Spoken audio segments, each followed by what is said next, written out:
Before we start, thank you for watching this story. Only if this story truly resonates with you. If you're watching from another country, drop your city or country in the comments and tell me what time it is where you are right now.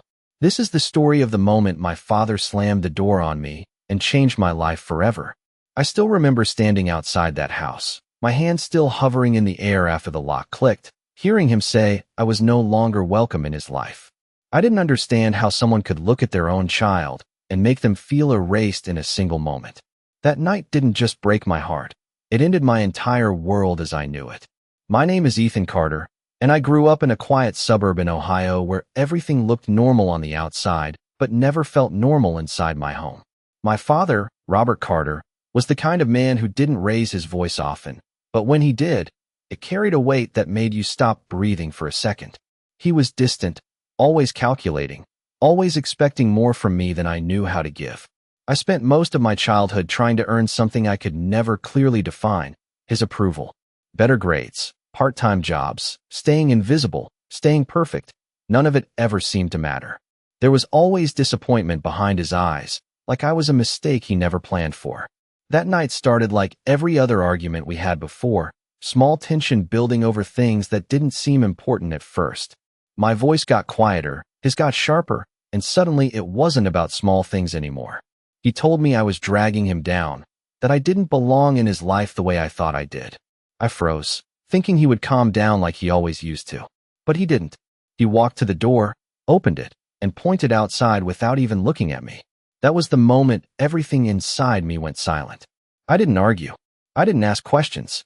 I just stood there trying to process how quickly someone could decide you didn't exist to them anymore. I left with a backpack and nothing else, expecting maybe he would call me back the next day, maybe realize what he had done. But days passed, then weeks, and nothing came. What I didn't know then was that behind that same door, something else was already in motion, something involving decisions and secrets I was never meant to see. And years later, that same door would open again in a way neither of us were ready for, revealing a truth that had been hidden the entire time. The days after that night did not feel real at first, like I was just moving through someone else's life without understanding where I was supposed to go next. I spent the first week sleeping in my car parked behind a 24-hour grocery store in Ohio, waking up every few hours just to check if anyone had noticed me there. I did not have a plan, only the feeling that going back was not an option anymore. My phone stayed silent the entire time. No missed calls, no messages, nothing from my father, Robert Carter, as if the past 18 years of my life had been deleted with a single sentence. I started working immediately, anything I could find. I cleaned floors at a hardware store from 5 in the morning until 10, then stocked shelves at a small warehouse until late evening. My hands stayed sore most days, but I kept going because stopping felt worse than the pain. One of the supervisors, a man named Kevin, once asked why I never took breaks with the others, and I just told him I was not used to resting. He did not ask again after that.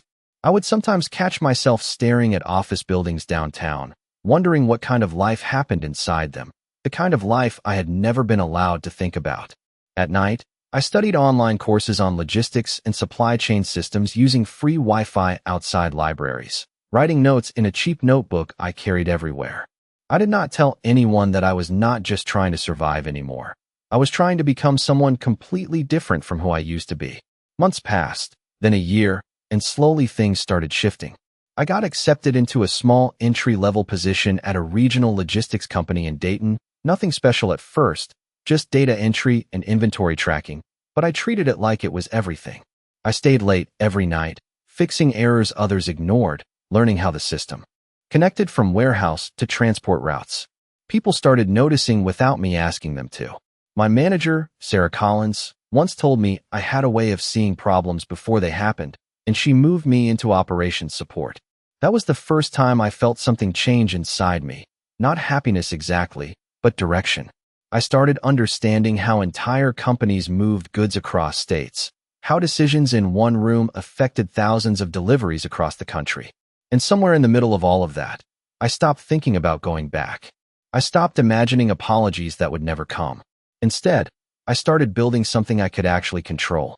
One evening, after a long shift, I was reviewing system upgrades for a new logistics platform when Sarah mentioned a larger corporate partner was integrating with our system. I did not pay much attention at first, just another company name on a list. But she paused and looked at me before saying I would be involved in the transition team.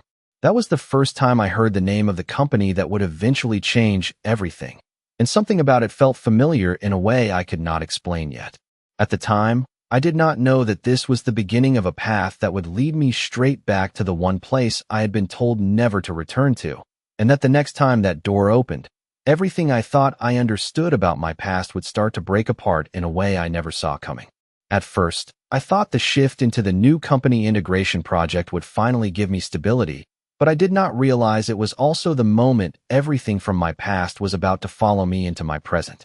The logistics platform we were supporting began rolling out across partner companies, and my role expanded into reviewing system access and employee onboarding data. That is when small things started to feel wrong.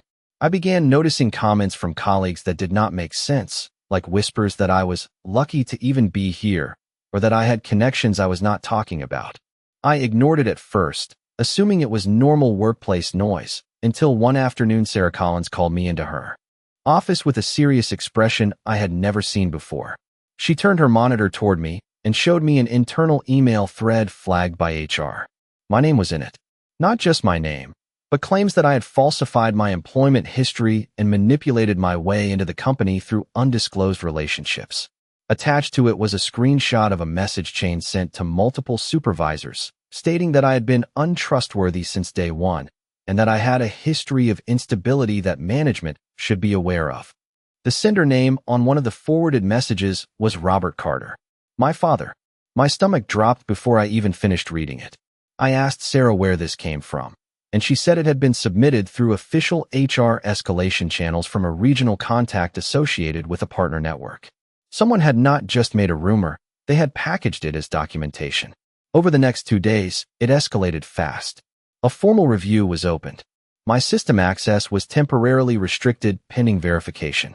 I remember sitting in my car after work, staring at my phone as more notifications came in, each one heavier than the last. One message from HR asked me to clarify inconsistencies in background reporting, and attached was a second document, this time claiming I had been terminated from my previous employment for misconduct, which was completely false. I had never even worked a job that would match that claim. That was when I realized this was not random. Someone had built a narrative around me, piece by piece, and pushed it into the system with enough structure that it looked real. I tried calling the listed contact number attached to the report and heard a familiar voice in the background of a voicemail recording, one I had not heard in years, giving instructions to make sure the file goes through properly this time. My hands started shaking because I recognized it immediately.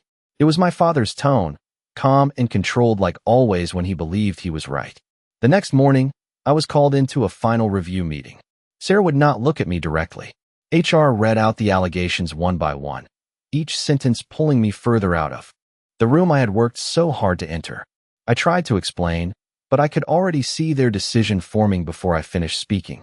And just as the manager slid the termination review form across the table, my email notification pinged on my phone. It was an internal system update showing my access had been permanently revoked across all partner platforms. In that exact moment, everything I had built started to collapse at once, and I still did not know how deeply my past had been pulled into the center of it all. When the decision came through, it did not feel loud or dramatic. It felt strangely quiet, like everything had already been decided before I even had a chance to speak for myself. My access to the system was fully revoked, and my role in the integration project was officially terminated pending further review that would never come. I remember sitting in my car outside the office parking lot for almost an hour, just staring at the steering wheel without turning the engine on. My phone kept lighting up with automated HR notifications, policy confirmations, and one final email that simply said my employment status had been changed effective immediately. There was no conversation after that, no follow-up call, just silence from every direction I thought I still belonged to. I tried to fix it at first. I called Sarah Collins 3 times that same evening, but she never answered. I left a voicemail explaining everything again, slowly, carefully, like maybe clarity would undo what had already been written. No reply came. The next morning, I sent an email directly to HR attaching every record I had, my onboarding documents, my performance reviews, even timestamps showing inconsistencies in the accusations. I wrote that there had to be a mistake, that the information being used against me was false and externally introduced. The email was marked as read within an hour, but no response ever followed. 2 days later, I went in person to the building, standing at the front desk asking to speak with someone from compliance. The receptionist looked at my ID, paused, then told me there was no appointment under my name and that my case was closed at corporate level. I asked if I could at least leave a statement, a physical letter if necessary. She hesitated, then accepted it without any promise it would go anywhere. I walked out feeling like I had been erased from a place I had spent years trying to build myself into. Over the next week, I tried again in smaller ways. Messages to former coworkers, a direct email to Sarah from my personal account, even a handwritten letter I mailed to the corporate office explaining everything from the beginning. Each attempt disappeared into the same silence. One coworker replied briefly, saying they were advised not to engage. Another message I sent bounced back as undeliverable. Even my access to internal communication channels was completely cut off, like I had never existed there at all. Outside of work, the isolation started to feel heavier than the rejection itself. No calls came from my father, Robert Carter, but I stopped expecting them by then. What I did not expect was how complete the cutoff would feel, like every bridge had been burned from both sides at once. I started walking long distances at night, just to avoid sitting in the same space with my thoughts. One night, standing outside a closed gas station, I finally looked at all the unanswered messages and deleted them one by one. Not out of anger, but because something inside me shifted. I realized I was no longer trying to be heard anymore. I was just trying to be understood by people who had already decided not to listen. And for the first time since everything began, I stopped reaching out. I stopped calling. I stopped explaining. I did not know it yet, but that silence was not the end of me trying. It was the beginning of me changing into someone who would never need to again. After I stopped trying to explain myself to people who had already decided not to listen, something inside me began to shift in a way I did not fully understand at first. It was not loud or dramatic, just a quiet decision to stop waiting for doors to open and start building my own path forward. I took whatever small stability I had left and put it into learning everything I could about systems, logistics networks, and operational infrastructure. I worked longer hours again, but this time it felt different, not like survival, but like construction. A few months later, I was offered a position in a growing logistics technology firm that was expanding its regional operations. The job came with a simple ID badge and access to internal systems that controlled distribution across multiple states. I remember holding that badge in my hand on the first day, staring at my name printed clearly on it, Ethan Carter, Operations Systems Analyst. It was a small piece of plastic, but to me it represented something I had never been given before, proof that I existed somewhere I was not supposed to be erased from. I did not tell anyone about my past there, not because I was hiding, but because I no longer felt the need to justify who I was. I focused on my work, improving routing efficiency, reducing system delays, and quietly solving problems others overlooked. Over time, I was moved into higher responsibility roles, eventually working directly with integration strategy teams. My name started appearing in internal reports, not as a footnote, but as part of decisions that affected entire distribution networks. One afternoon, I was handed a new project folder labeled Regional Expansion Integration Review. Inside was a list of external partner companies and personnel submissions for system onboarding. I flipped through the pages without much emotion until one entry made me stop completely. Robert Miller. My father. The name sat there like it did not belong in that world, but it was real, attached to an application for employment through a subcontracted logistics partner trying to re-enter the industry. I did not react outwardly. I just stared at it for a long moment, feeling something unfamiliar settle in my chest. Not anger, not excitement, just distance. I closed the folder and continued working like normal. A few days later, I was assigned to the interview review panel for final system approvals. That meant every candidate file would pass through my clearance before final onboarding. I did not request this assignment. It simply came to me through the system structure I had helped build. On the morning of the review cycle, I put on my work badge, walked into the glass office building downtown, and passed through security without anyone looking twice. The fluorescent lights reflected off polished floors as I stepped into the conference room where final approvals were processed. I sat down at the table, opened my laptop, and began reviewing candidate files one by one. And then his file appeared on my screen again, confirming that the past I had walked away from had just walked directly back into my present, waiting for a decision I was finally in a position to make. The days after everything settled felt quieter than I expected. Not peaceful in a perfect way, but in a way where I could finally hear my own thoughts without them being buried under someone else's voice. I still went to work every morning in downtown Ohio, still walked through the glass doors of the logistics building, still wore the same ID badge with my name printed clean and simple on it. Ethan Carter. But something inside me had changed permanently. I was no longer looking over my shoulder for approval or waiting for an explanation that would never come. I had already seen the full shape of the truth, and it was not what I used to imagine it would be. When my father, Robert Miller, sat across from me in that interview room, he did not recognize me at first. There was no dramatic moment where everything exploded. It was quieter than that. He answered questions like any other candidate, carefully, trying to present himself as someone rebuilding his life after setbacks. I listened without interrupting, my hands resting still on the table, my expression calm in a way I had never been able to be around him before. At one point, he mentioned he had a son he had not spoken to in years. He said it without emotion, almost like it belonged to someone else's story. That was the moment I realized something I had carried for years was not as heavy for him as it was for me. After the interview ended, the room stayed silent for a moment longer than necessary. HR waited for my final approval. I looked at the file in front of me, then at the door he had just walked through, and I understood clearly that this was not about revenge, and it was not about punishment either. It was about boundaries. I submitted my decision through the system with a simple confirmation. Not approved for hire.